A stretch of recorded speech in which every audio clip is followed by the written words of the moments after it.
Hey folks, today's episode we are driving out the bushings in the front suspension assembly, the rod assembly. There's another video on that on the channel about how to exactly do the rod exchange, but here's the bushings out of that aluminum bracket, and sometimes you luck out, sometimes you don't.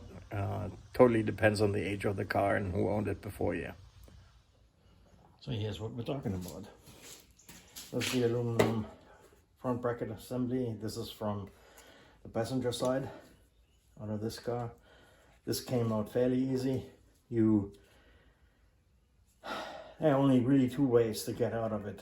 You either use a bench press, or if you have one, or you need to drive it out by ways of using a hammer, supporting this arm, this knob, with blocks of wood, and then using a driver and a hammer and drive it out.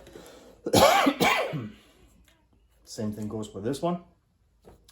These are of different diameters, so for instance, you will not be able to get the one from the front to fit here in the back. That one. Okay. So use a little bit of grease before you try to drive this in.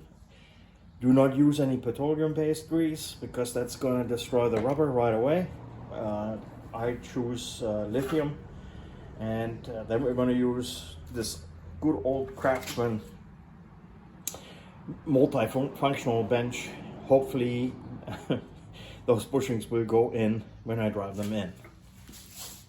Now, I had to change of plans. I had to come up with something else.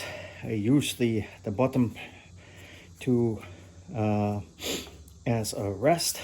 This threaded rod, a solid brass disc, and then we're hopefully going to be able to drive that in there now.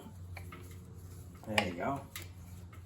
Looks like it's going in slowly but surely.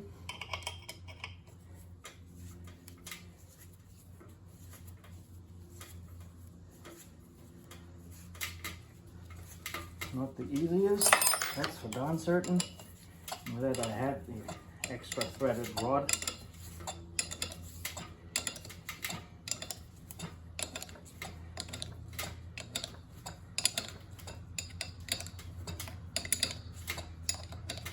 Might have to support and put a spacer under here in order to later on make sure the rubber is gonna protrude from the other side, but you get the idea.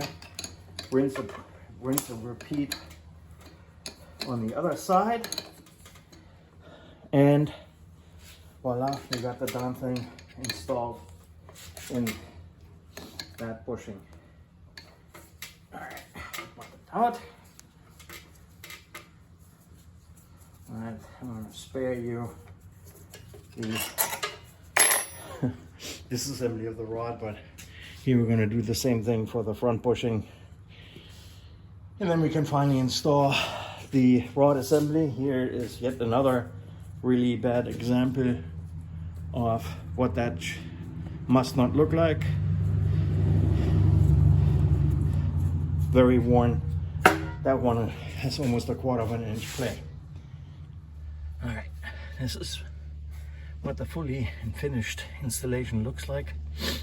The new bushings are back in here, and here new rod assembly that you can also watch in another video how to install that one. They're back installed. All the nuts and bolts are tight with the exception of the engine bracket. And the covers, they still need to go on, but other than that, it's ready for a test ride. Most likely needs an alignment after I'm done. Let's see if it pulls to one side or the other. Good luck if you're doing it yourself. Make sure to be safe. Always make sure you have the car on jack stands. Good luck until next time. Give the channel a like. Recommend it to others. Good luck.